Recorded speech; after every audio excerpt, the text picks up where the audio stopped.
Okay, good afternoon, PNC Pro Team, and thank you for joining us this afternoon. We'll start with our post-match conference. So as usual, magtatanong sila about the outcome of the match and also some personal questions. And then right after, magkakaroon tayo ng exclusive interviews. So our media friends here will reach out to you para sa mga one-on-ones. Okay, let's start the question and answer now. Good afternoon, PNC. I'm Mario from All-Star Magazine. My first question goes to Coach. Coach Bentix, ano sa tingin mong nangyari sa match na to? At ano yung mga inaasahan mong mangyayari na hindi na natupad? Siguro po nung game 1, may nakalimutan ng step ng Mailer na. Kaya nakabawi yung Minan sa laban niya. So mga players, anong step yung nakalimutan kaya sa Lord Nets? Pwede ba i-share yung nakita niyo? Okay. Yung step, yung sa second third, dapat sinamahan na. Di kasi namin sinamahan eh. Dapat sinamahan na namin. Doon kami mag-crush yun. Ito, mahalagang match to ng debut mo sa coach, debut mo sa DFC, ikaw rin, debut mo rin sa bagong team na to. Anong pakiramdam yun sa team nyo ngayon, anong may ambag nyo? Anong feeling? Siguro confident ako sa team ko ngayon. Makakapila sa akin. Sobrang confident ko kasi bago ka lang start yung match. Yun. Jay Jordan, may nakamang sige. Ako masaya ako sa bagong team ko kasi kasundo ko rin sa lahat. And binubuli na lang ang confident ng bawat isa.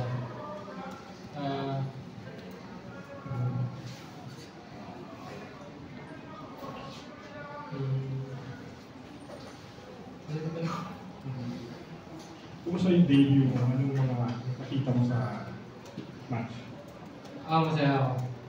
Masaya ako sa naging debut namin. Napakita namin yung gusto namin malaro. Dati ginula, pero babawi. Okay. Nabanggit mo masaya kahit talo, bakit?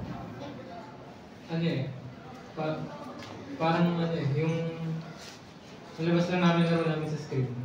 Parang napakita lang namin kung dapat ipakita. Okay. Puntahan natin yung game 1. Nabubugbog nyo yung Minana in the early stages of the match. Anong nangyari? Kahit sino pwede sumula. Yung sa game 1 po, yung isang step lang po talaga yung mali namin dun eh. Yung sa second third. Kung nasamahan namin yun, baka hindi na tumagal yun. Paano kami yung panalo. Siguro sobrang aggressive nila ng game. Na-maximize nila yung hero nila sa early hanggang mid game. Kaya alam mo naman ako. Okay, last question for me. Yung game 2 naman, it's a very lopsided match. No? Medyo na-overwhelm kayo ng Minana doon. Naapektuhan ba yung mindset nyo nung natalo kayo yung game 1? Sa hindi ako parang hindi ako naapektuhan sa game 1 kasi nag-boomad agad kami lahat eh. Pagpapasok ng game 2, parang kinalabutan agad namin yung game 1.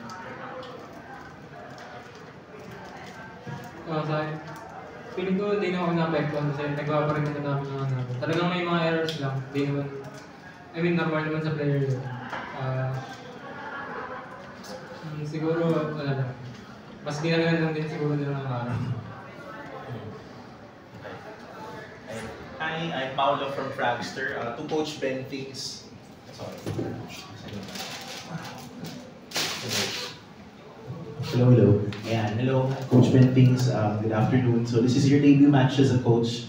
I want to ask you, ano yung pakiramdam na for so many seasons, naglalaro ka, kasama mo sila, ngayon ikaw na yung head tactician. Any first game realizations entering into this? Siguro expectation ko parang ang hirap maging coach. Bakit? Paano mo nasabi? Ang dami yung intindihin players tapos sa track. Parang Hindi ko alam, madali lang pala.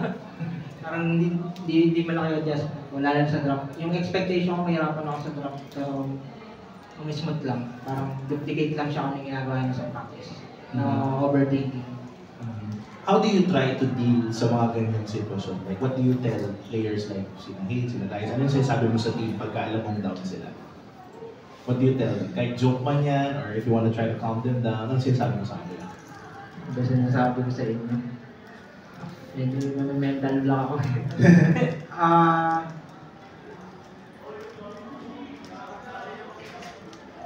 Sa sitwasyon na yun, hindi pa sila nakakausap. Parang mga last time na nangyayari. Parang reminder lang naman sa akin. It's okay to make mistake. Yan, while growing up. Yun yung pinakatulan namin.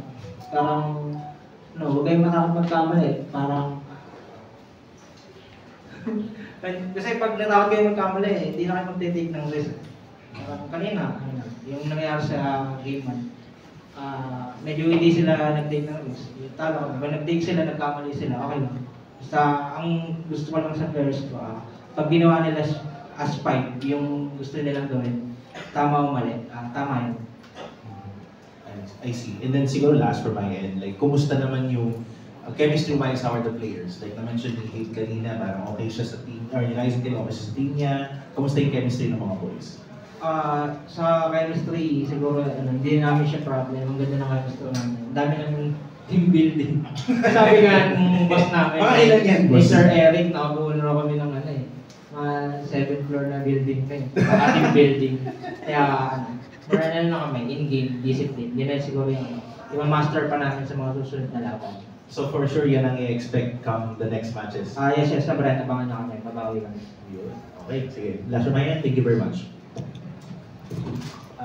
Betix, kung ikaw magre-rate ng performance nyo kumpara sa script sa ngayon, ano yung rating mo sa performance of GMC today? Siguro, pag sa scrim, 6 nagulat ako na exceed sila sa expectation ko, ang ganda ng pinakita nila.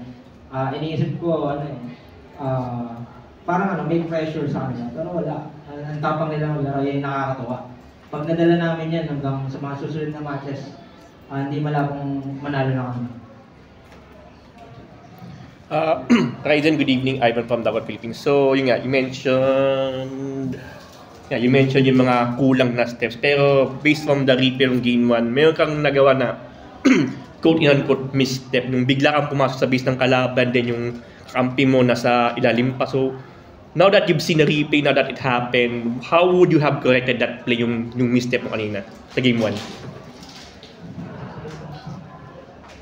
Siguro po, napagal lang yung pasok ko dun sa base.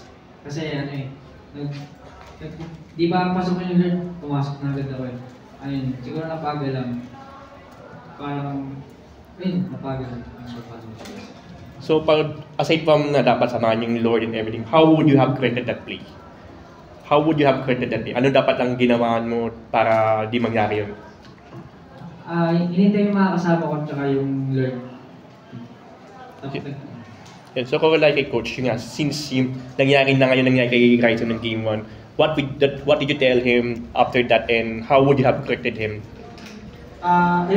Yung nangyayari, actually pag individual error, hindi ko siya sinisita. Hindi siya big deal sa akin. Kasi as a player, alam niyo na yun. As a coach, yung parang atake ko ngayon as a coach. More team move. Example, yung error na Ryzen, parang nonsense siya sa akin. Di galingan mo next time. Alam mo naman yan na huwag ka mauna next time. Parang no need to tell him na huwag ka mauna next time. Kasi as a pro player, alam niya na. Parang focus ako sa ating game. Ano dapat ginawa natin ng Mailer? Isang suntok ka. Sync skill, punahan natin yung carry, sunod natin yung mino, sunod natin yung backshot. So, parang kay Ryzen, hindi ako naninita ng individual error. Yes, thank you. Last 2 questions.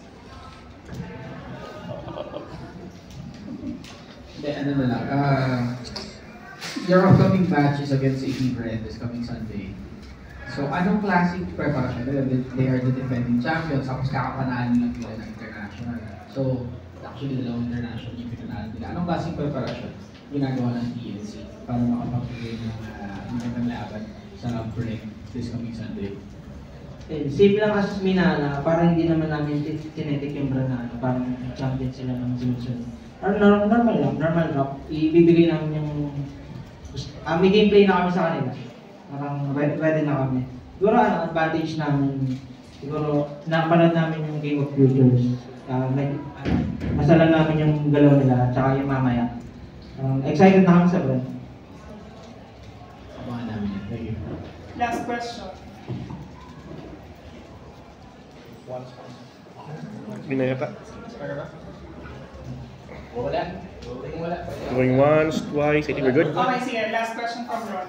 Hindi ko alam kung na-address kanina. Kasi sa game 1, you mentioned na, you guys mentioned na satisfied kayo with what you showed. Pero meron na kayo hindi nagawa. Yung sa game 2, ano nangyari? Kasi parang medyo malayo yung naging resulta ng game 1 sa game 2. Anong ginawa niyo or hindi niyo nagawa sa game 2 na dapat na-execute ng maayos? Siguro yung di namin nagawa ng game 2 sa ng game 1, aggressiveness. Kinuha namin sa aggressive nung parang bumaba siya ng game 2. Salamat. Now let's take